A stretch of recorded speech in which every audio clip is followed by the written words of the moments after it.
그냥 내가 그 사람이 싫어서 그런 사람들이 그게 뭐 정치적이 됐든 뭐가 됐든 그게 싫어가지고 내가 그 사람을 미워하는 마음에 있는 건지 이게 정말 하나님 말씀 가운데 의분에 있는 건지를 잘 구분해야 돼요. 근데 기본적으로는 의분이라기보다는 내가 그냥 그게 싫은 경우가 많아요. 그러니까 내 승질에 화가 나는 경우가 많아요. 근데 그건 진짜 구분하셔야 돼요. 잘 구분해야 되고, 오히려 엄밀히 따지면은 세상 권력자들은 교회에 유익되게 하겠습니까? 안 하겠습니까? 오늘 이 본문처럼 그들은 자연스럽게 호흡하듯이 너무나 당연하게 그렇게 살지 않는 거예요. 그런 걸 싫은 거예요. 자기들의 이익을 위해서는 얼마든지 기독교인들을 박해할 수 있는 거예요. 기독교인들을 박해하는데 전혀 주저함이 없습니다. 그걸 우리는 잘 알고 이 부분에 대해서 제대로 된 이해를 갖지 않으면 교회가 막 이러면서 원망이 자꾸 나가요. 여러분, 그들의 그런 행동 때문에 우리가 속아서 원망하면 될까요? 안 될까요? 안 됩니다. 당연히 그렇게 행동하는 이들은 원수가 맞아요. 근데 그 원수들에 대해서 우리가 화가 나서 원망하고, 우리가 원망하는 것은 저들을 탓하는 것 같지만, 네네네. 방송이 좀 문제가 돼 갖고요. 다시 띄울 겁니다.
다시 이어서 하겠습니다. 그래서 지금 방송 해도 될까요? 네. 그럼 다시 이어서 하도록 하겠습니다. 이 세상 권력에 대한 부분은 그들은 원래 그들의 역할을 한다라는 것을 우리는 좀 기준을 가지고 있어야 돼요. 그러면 우리는 어떻게 해야 됩니까? 성도는 성도의 역할을 하는 거예요. 우리가 성도의 신앙생활이라는 것은 바울이 말했던 것처럼 경주와 같습니다. 경주와 같아서 언제나 다름질을 하는데, 다름질을 할 때 제일 중요한 부분은 내 페이스를 지키는 거예요. 옆에서 어떠한 일들이 일어난다 할지라도 내가 나의 길에 있어서, 내 기준에 있어서 하나님의 말씀의 기준에 힘입어 내 페이스대로 계속 그 다름질을 계속 해나가야 되는 거예요. 그래서 이 세상은 당연히 우리의 원수들은 그걸 막으려고 힘쓸 겁니다. 그것들에 대해서 이상하게 여기시면 안 돼요. 그것들을 받아들이고 그들은 그들의 일을 하지만, 그럼에도 불구하고 그들은 패배가 정해져 있는 일을 한다라는 것을 우리는 기억하셔야 돼요. 근데 우리가 행하는 하나님의 일, 우리가 하나님의 말씀에, 하나님의 그 은혜의 페이스대로 달려가는 내 이 일들은 뭐가 확증된 일입니까? 승리가 확정된 일이에요. 그래서 그걸 가지고 우리가 달려나갈 때 이것들에 대해서 너무 지나친 분노를 갖지 않게 되는 거예요. 제가 이 말씀을 왜 드리냐면, 지금 한국 사회는 분노가 지배하는 사회가 돼버렸어요. 우리가 너무 지나친 분노를 갖게 되면 정작 우리 교회가 가져야 되는 본질을 잃어버리게 됩니다. 교회가 가져야 되는 본질은 뭡니까? 원수라도 사랑하고 그들을 향해서 복음을 증거할 수 있는 그걸 우리가 가져야 되는 거예요. 나도 죄인이었고 저들도 죄인인데 하나님께서 나 같은 원수를 위해서도 예수 그리스도를 보내주시고 우리를 구원하셨다라는 마음을 가지고 나와 상관없는 자 혹은 나의 원수된 자에게까지 복음을 전하는 거예요. 오전에도 손양원 목사님 얘기를 했지만 손양원 목사님이 자기 아들 둘이나 죽였던 그 원수를 자기 양자 삼아서 품는 그 마음이 성도의 마음이어야 되는 거예요. 근데 우리가 교회를 박해하고 교회에 대해서 이제 교회를 어렵게 만들고 교회를 불편하게 만드는 내용을 가지고 지나친 사회적 분노를 일으키게 되면 정작 교회가 마땅히 행해야 되는 그 사랑은 온데간데 없게 돼요. 그걸 행할 수가 없게 돼요. 그거를 우리가 전혀 드러내지 못하게 돼요. 그거를 하나님이 절대 원하시는 내용이 아닙니다. 그건 마귀가 원하는 거죠. 마귀는 어떻게든 하나님의 사랑이 증거되는 것을 실패되게 할 겁니다. 거기에 휘둘리지 말고 이 헤롯 왕, 그러니까 아그리파 1세의 이런 일들에 우리는 휘둘리지 말고 나의 할 길을 가는 거예요. 이 세상 권력보다는 하나님이 나에게 명령하신 그 사랑, 하나님 사랑과 이웃 사랑을 우리는 실천해 나가는 거예요. 그것을 기준으로 했을 때에 이 야고보의 순교는 바로 그거를 잘 나타나는 거예요. 야고보의 순교는 저주나 무슨 영화로 따지면은 배드엔딩이라든가 이런 게 아니에요.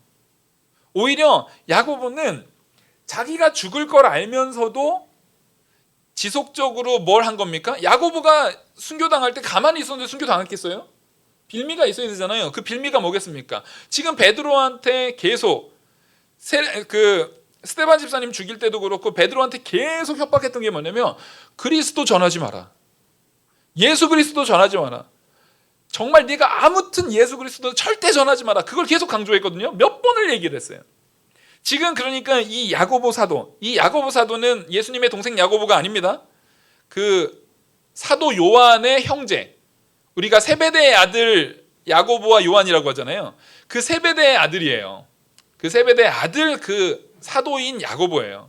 이 야고보가 뭐 하다가 죽었는지는 분명해요. 예수 그리스도를 증거하다가, 복음 증거하다가 붙잡혀서 그것이 빌미가 돼서 사형을 당하는데 칼에 죽었대요. 이게 아마 참수형을 당한 것 같아요.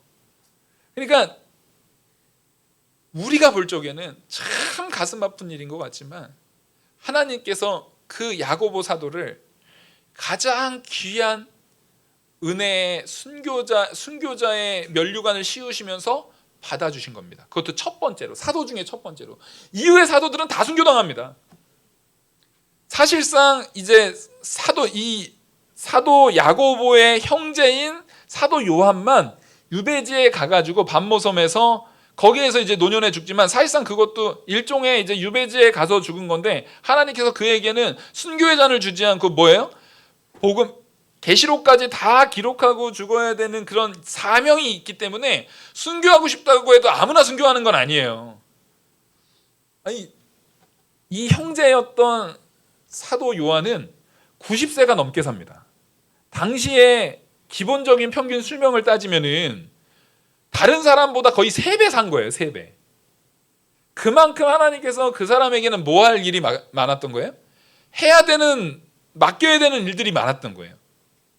또 그 형제였던 야고보는 하나님께서 영광의 면류관, 그 순교라는 면류관을 통해서 그 성도들과 지금 현재 우리에게까지 보여주시려는 하나님의 메시지가 있었던 거예요. 그러면 이거는 각각 하나님이 뜻하신 바 안에서 귀중한 역할이 있는 거예요. 귀중한 하나님의 뜻이 있고 귀중한 하나님의 이끄심이 있는 거예요.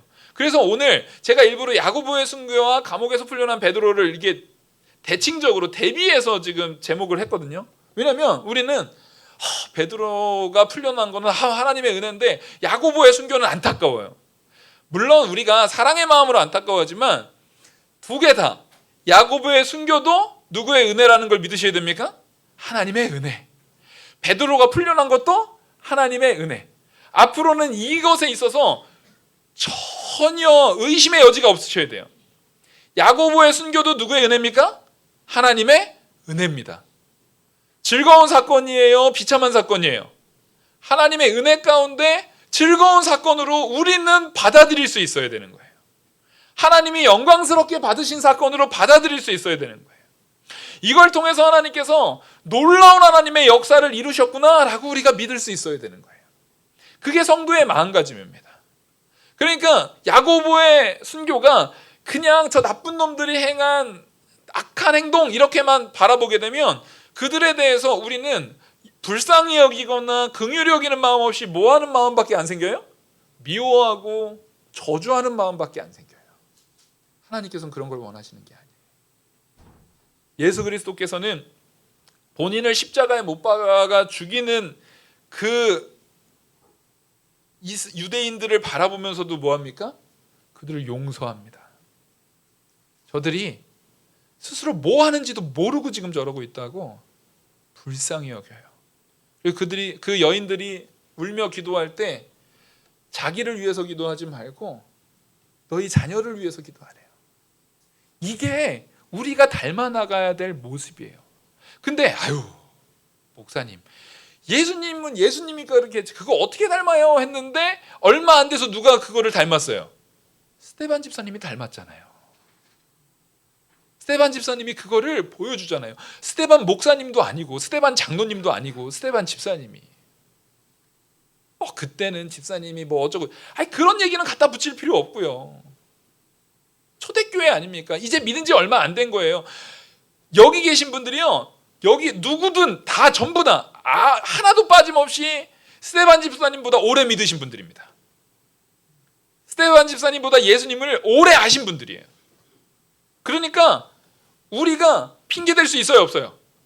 핑계댈 수 없어요. 그리고 스데반 집사님은 우리가 알고 있는 만큼의 이후에, 스데반 집사님 순교한 이후에 예수님의 그 역사와 이끄신 역사에 대해서 스데반 집사님은 몰랐어요. 몰랐는데도 순교했잖아요. 우리는 그 이후의 내용까지도 다 알아요, 몰라요? 하나님께서 계시록에서 우리에게 말씀해 주신 그 하나님의 약속들까지 우린 다 알아요, 몰라요?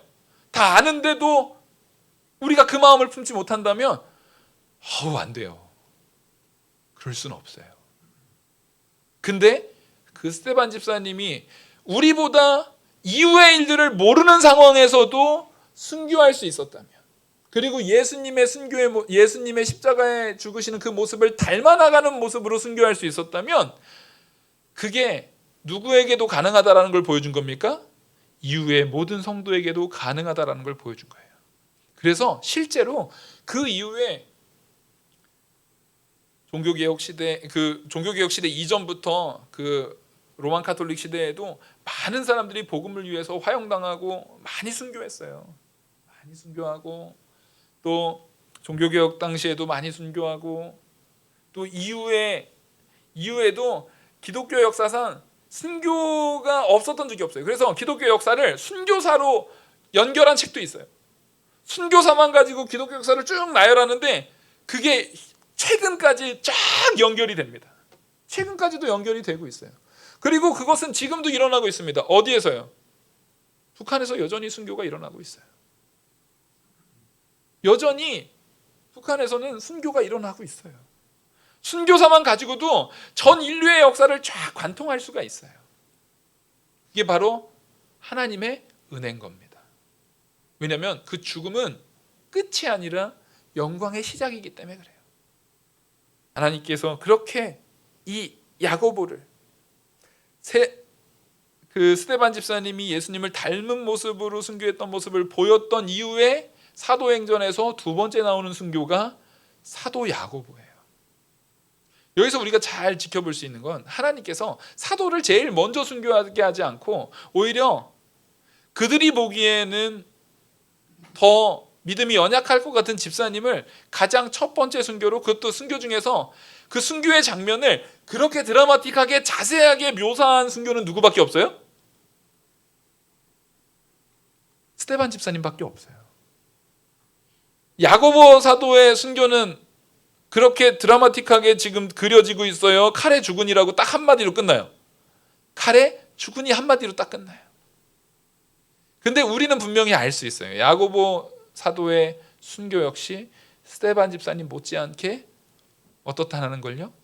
하나님 보시기에 귀하고 합당하고 아름다웠다라는 것을 우리는 알 수 있어요. 그러니까 우리에게는 야고보 사도의 순교와 베드로의 감옥에서 풀려난 베드로의 사건 두 개 다 누구의 은혜인 겁니까? 다시 한번 확인합니다. 하나님의 은혜입니다. 그 이유를 이제 3절부터 보시면 유대인들이 이 일을 기뻐하는 것을 보고, 자 보십시오. 유대인들이 이렇게 사람을 자기네들이 죽이게 했는데, 헤로드 왕을 통해서 죽이게 했는데 이걸 보고 어떻게 해요? 기뻐한다니까요. 세상은 원래 자기 일을 하는 거예요. 자기 일을 열심히 해요. 그들은 이걸 기뻐해요. 참 말도 안 되는 상황이죠. 죄가 없는 사람을 죽여놓고서 기뻐합니다. 나랑 생각이 안 맞으면 저거 죽어버려 이러는 거예요. 사람이 그렇게 완악해요. 그래서 우리에겐 그리스도가 필요해요. 정말 자기랑 생각이 안 맞다고 이렇게 죽이면서 기뻐한다는 게 말이 됩니까? 근데 사람은 그렇게 잔인해질 수가 있는 거예요. 근데 그렇게 기뻐하는 걸 보니까 이 헤롯 왕이 어떻게 하고 싶은 거예요? 아그리파 1세가 이거 자기 인기가 확 올라가는 거예요. 그러니까 야고보 말고 수소문하는 거예요. 그 사도들 중에 누가 더 유력한 사람이야? 했더니 수제자가 베드로잖아요. 베드로를 잡아오라고 하는 겁니다. 그래서 베드로도 잡으려 할세. 때는 무교절 기간이라 잡음에 옥에 가두어 군인 내식인 네 패에 맡겨 지키고 6월절 후에 백성 앞에 끌어내고자 하더라. 지금 군인을 4명씩 한 조가 된 거예요. 그리고 4패, 그러니까 4명씩 한 조인 데가 4개 조가 있는 거예요. 4개 조가, 그러니까 하루 24시간을 서로 나눠가지고 돌아가면서 4명이 한 죄수, 베드로 1명을 4명이 감시하고 있는 거예요. 근데 여기서 우리가 알 수 있는 게 뭐냐면 무교절 기간이잖아요. 무교절 기간이기 때문에 쉽게 잡히는 거예요. 왜냐하면 베드로는 기독교인이었지만 이때 당시에 유대교 절기에 대한 부분도 지켰어요, 안 지켰어요? 지켰거든요. 어딜 도망간 게 아닙니다. 예루살렘에서 그걸 다 지켰기 때문에 쉽게 잡았어요. 잡는데 어렵지 않아요. 이게 이후에도 계속 그렇습니다. 이후에도 로마 박해식이라든가 이런 기록들을 보면은요, 세상에 제일 검거하기 쉬운 게 누구냐면 기독교인이에요. 기독교인은 그래서 그 기독교인들은 바보 같다라고 사람들이 얘기를 해요. 너무 잡기 쉬운 거예요. 왜냐면 기독교인들은 분명히 숨어 있어야 되는데 숨어서 언제나 죽인다라고 하는데도 숨어서 하는 게 아니라 어디를 나와요? 예배드리러 나와요. 아무리 박해하는 상황이 있어도 예배를 포기해요, 안 해요? 예배를 포기를 안 해요. 그러니까 기독교인 잡으려면 간단해요. 주일날 어디 지키고 있으면 돼요? 주일날 교회 지키고 있으면 되는 거예요. 그럼 간단해요. 실제 대부분은 그렇게 순교당했습니다. 이게 기독교의 순교사의 역사예요. 근데 그게 가능한 이유가 뭡니까? 기독교인은 죽음을 두려워하지 않아요. 예배를 위해서 목숨을 거는 각오가 있어야 돼요. 그걸 지금 보여주는 겁니다. 하나님의 말씀대로 순종함에 있어서 내 목숨보다도 하나님의 뜻을 우선하는 거예요. 누가 그랬듯이요? 예수 그리스도께서 그러셨듯이. 우리도 그걸 닮아 나가서 하는 겁니다. 그렇게 베드로가 잡혀갔는데 이 베드로 이 5절 이에 베드로는 옥에 갇혔고 교회는 그를 위하여 간절히 하나님께 기도하더라. 그래도 이 교회가 아주 귀한 사역을 하고 있는 거예요. 베드로가 옥에 잡히자마자 바로 모여서 간절한 기도를 한 겁니다. 우리 성도들은 물론 참된 중보자는 그리스도밖에 없어요. 우리가 근데 중보기도라는 용어는 사용할 수 있어요. 이거 가지고도 중보자는 하나님 그리스도밖에 없는데 어떻게 성도가 중보기도를 하냐, 중보기도 그 용어 틀린 거 아니냐라고 하는데, 그 중보가 우리가 중보자가 돼서 기도해 준다는 의미가 아니잖아요. 우리가 남을 위해서 나 아닌 다른 누군가를 위해서 기도해 준다라는 의미, 그 의미를 가지고 중보기도라는 용어를 써요. 그래서 그 용어 쓰는 것 자체가 잘못은 아니에요. 근데 우리가 중보기도 한다고 해서 내가 중보자가 됩니까, 안 됩니까? 그런 건 절대 아니죠.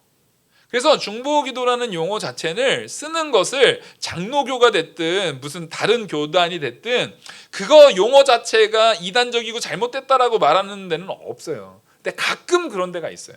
가끔 그거 가지고 막 딴지거서 하는데 아니요, 이거 중보기도라는 용어는 과거에 우리 뭐 이렇게 우리 한국의 신앙의 선진들도 주로 썼던 말이에요. 대신에 의미는 분명해야죠. 우리가 중보자가 아닌 건 맞아요. 근데 우리가 다른 성도를 위해서 기도에 정말 간절히 기도한다라는 의미로 그 용어를 쓰는 거예요. 그러니까 우리는 그거 해야 됩니까? 안 해야 됩니까? 해야 돼요. 우리 사명이에요. 역할이에요. 어려운 성도들이 있으면 알려서 같이 기도해야 되는 거예요. 그 어려움을 같이 나눠야 되는 거예요. 그렇게 기도할 때 하나님께서 이후에 나타난 사건 가운데 자 하나님이 분명히 이후에 베드로를 풀어줬잖아요. 근데 그 풀어주는 사건 가운데 잡히자마자 어떤 걸 먼저 보여줘요? 잡히자마자 교회가 모여서 베드로를 위해서 기도했다는 걸 보여주고 나서 하나님께서 베드로를 풀어주게 하는 역사를 뒤에서 쭉 보여준다고요. 이게 극적으로 따지면 대단한 거예요. 우리가 볼 적에는 성도들이 베드로는 잡혀갖고 성도들이 모여서 기도하는 게 아유 뭐 사후 약방론도 아니고 이미 다 일어나고 나서 기도해봤자 뭐해라고 생각할 수 있어요. 믿음이 없는 사람들은 그렇게 생각할 수 있는데 하나님께서는 그 기도를 어떻게 하신다고요? 응답하신다는 겁니다. 그 기도를 들어주신다는 거예요. 이후에 일어난 사건은 하나님의 기도 응답이라고 우리는 믿어야 됩니다. 아멘? 여러분들의 기도 응답은 하나님께서 이루십니까? 안 이루십니까? 이루십니다. 혹 그리 아니하실지라도 우리는 기도를 멈추면 돼야 한대요. 다니엘의 세 친구처럼 그리 아니하실지라도 우리는 하나님을 믿고 기도하는 거예요. 그러면 그 내용이 내 기도 제목이 현재 눈에 보이는 상황에서 이루어지지 않은 것마저도 누구의 뜻이 이루어진 거예요? 하나님의 뜻이 이루어졌다는 것을 믿는 거예요. 그래서 이제 6절 헤롯이 잡아내려고 하는 그 전날 밤에 진짜 이제는 베드로를 잡아내려고 하는 그 전날 밤입니다. 이제 죽이려고 잡아내려고 한다는 얘기가 이제는 사람들 앞에서 처형시키려고 하는 전날 밤인 거예요. 그 전날 밤에 베드로가 두 군사 틈에서 여러분 이거 잘 보셔야 돼요.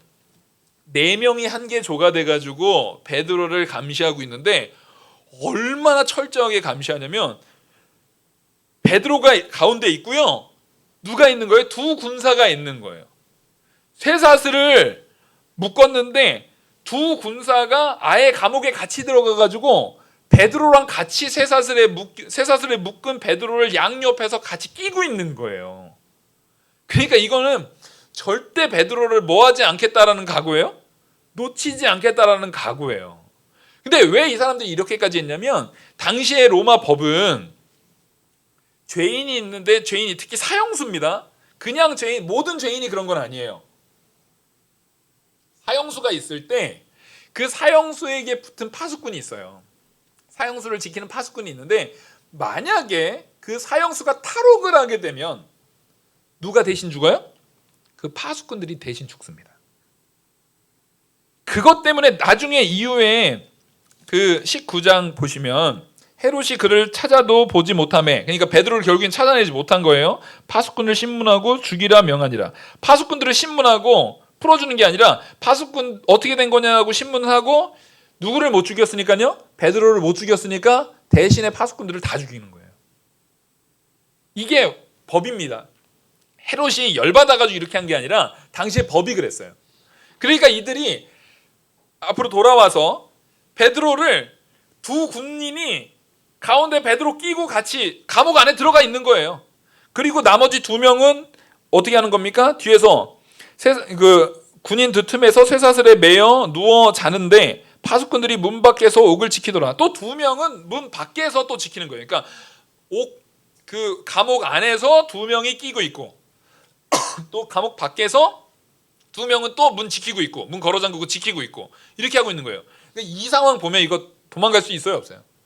거의 불가능이죠. 그러니까 이 사람들도 만약에 베드로 놓쳤다면 자기들이 죽는 거니까 사활을 걸고 지켜야 되는 거예요. 그런데 하나님이 역사하시면 파수꾼의 경성함이 어떻다고요? 허사예요. 하나님의 보호하심이 없으면, 선한 파수꾼이 암만 경성해봤자 하나님 보호하심이 없으면 불가능한 거예요. 그래서 지금 여기 보시면 7절, 호련히 주의 사자가 나타나매 옥중에 광채가 빛나며 또 베드로의 옆구리를 쳐 깨워 이르되 급히 일어나라 하니 쇠사슬이 그 손에서 벗어지니라. 베드로의 믿음을 알 수 있어요. 베드로가 예수 그리스도가 부활하신 이후에 완전히 달라진 베드로를 지금 보는 거예요. 성령의 인도를 따라서 완전히 달라진 베드로. 지금 당장 내일이면 죽어요. 근데 어떻게 자요? 푹 자요. 자, 이게 바로 다시 한번 야고보의 순교나 베드로의 감옥에서 풀려난 거나 다 무슨 은혜라는 걸 알 수 있어요? 하나님의 은혜라는 걸 알 수 있어요. 베드로도 자기가 하나님의 은혜 가운데 순교할 거를 뭐 하고 있는 겁니까? 기다리고 있는 겁니다. 마음 편하게. 불안해하지도 않아요. 푹 자요. 하도 푹 자고 있어가지고 천사가 옆구리를 쳐서 깨워야 될 정도로 푹 자고 있는 거예요. 왜요? 마음에 불안이 있어요, 없어요 지금? 마음에 불안이 없어요. 진짜 제가 제일 바라는 마음이 이런 겁니다. 이런 걸 배우고 싶어요. 이런 걸 닮고 싶어요. 하나님께서 이런 마음을 저한테 주시기를 간절히 바라고 항상 기도하는 거예요.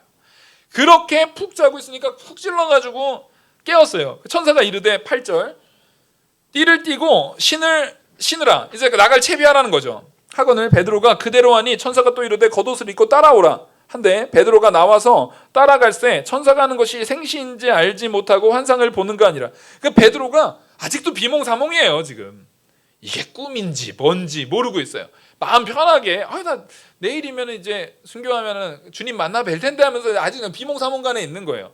그렇게 하다가 10절, 이에 첫째와 둘째 파수꾼을 지나. 그러니까 그 감옥에서 나와서 그 감옥이 또 클 거 아니에요. 그래서 첫째 파수꾼을 또 지났고 둘째 파수꾼까지 지났어요.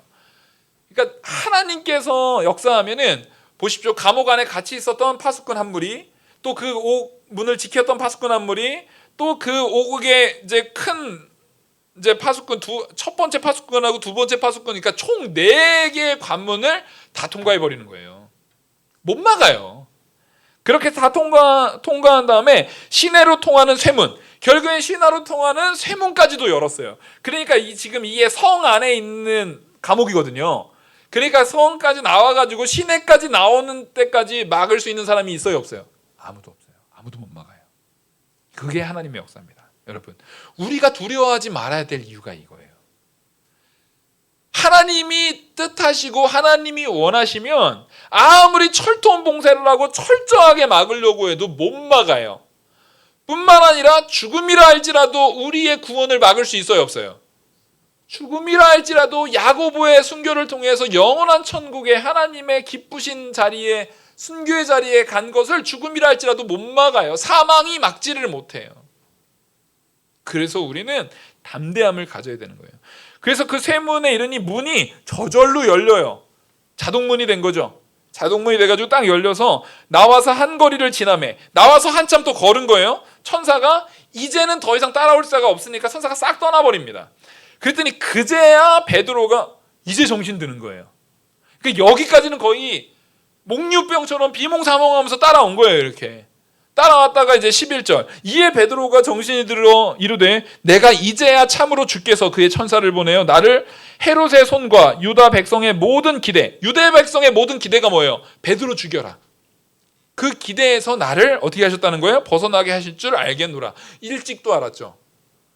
관문 4개 다 통과하고 성문 통과하고 시내, 한참 시내까지 들어와서 이제서야 안 거예요. 우리는 이렇게 연약합니다. 베드로 얼마나 믿음 좋고 사도고 정말 훌륭한 사람이에요. 근데 하나님께서 이끄시는 역사를 실제 우리가 이게 역사인지 아닌지, 이게 꿈인지 생신지 잘 모르고 갈 때가 많아요. 베드로가 이상해서가 아니라 베드로 같은 사람도 이랬는데 우리는 오죽하겠어요. 우리가 하나님께서 나를 이끄시는데도 그 이끄시는 역사를 잘 깨닫지 못하는 때가 너무 많아요. 하지만 그래서 우리의 모든 인생 속에서는요, 베드로는 비몽사몽간에도 천사가 하라고 하니까 어떻게 해요? 꿈인 것 같은데도 다 순종해요. 여러분, 꿈속에서도 순종하십시오. 어떤 상황에서든 순종하십시오. 이게 실제가 아닌 것 같아도 순종하십시오. 그게 하나님께서 우리에게 주시는 가장 큰 은혜예요. 깨닫고 이제 마가라는 요한의 어머니의 마리아의 집에 가요. 이제 마가가 나중에 마가복음을 기록하는 그 마가입니다. 그 바나바의 이제 조카예요. 바나바의 조카인 마가인데 아마 아버지가 안 계셨나 봐요. 그래서 마리아의 집이라고 말하는 거니까 그 마가의 어머니가 마리아인데 마리아의 집이라고 하는 거 보니까 아버지가 안 계셨던 것 같아요. 그래서 거기서 이르러서 거기에 사람들이 기도하고 있는 거를 베드로도 아는 거죠. 왜냐하면 무슨 일이 있을 때마다 거기서 사람들이 모여서 예배했고 기도했기 때문에.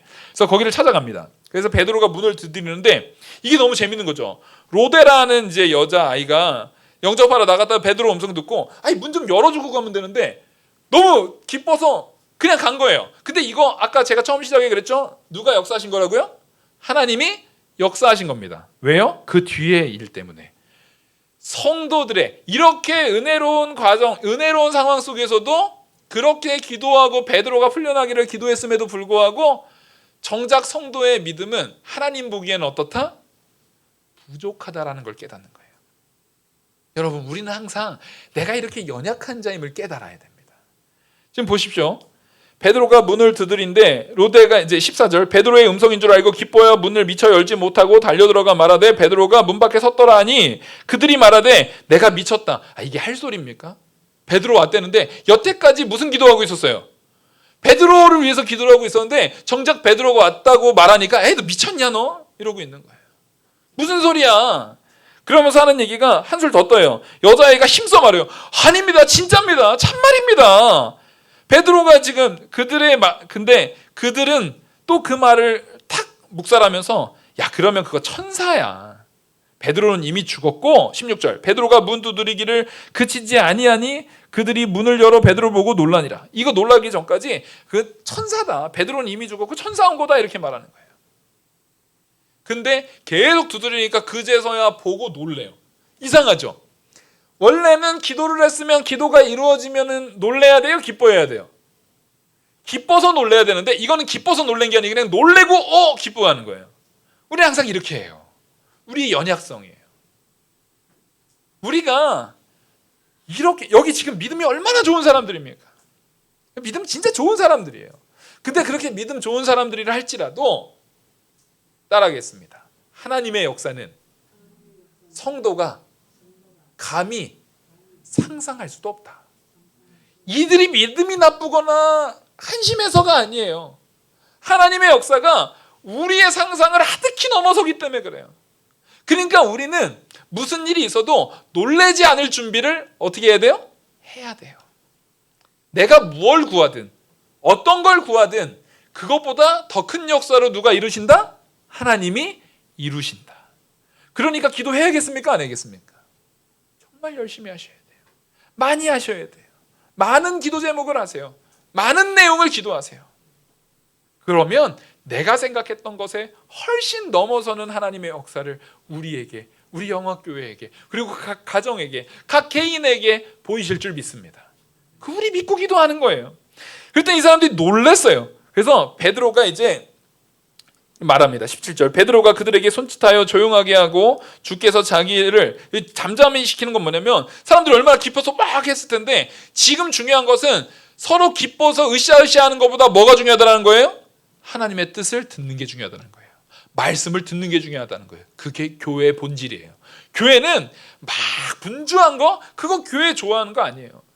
요즘 한국교회가 2000년 들어가지고 한국교회에서 제일 많이 하는 행사가 뭔지 아닙니까? 야유회입니다. 야유회.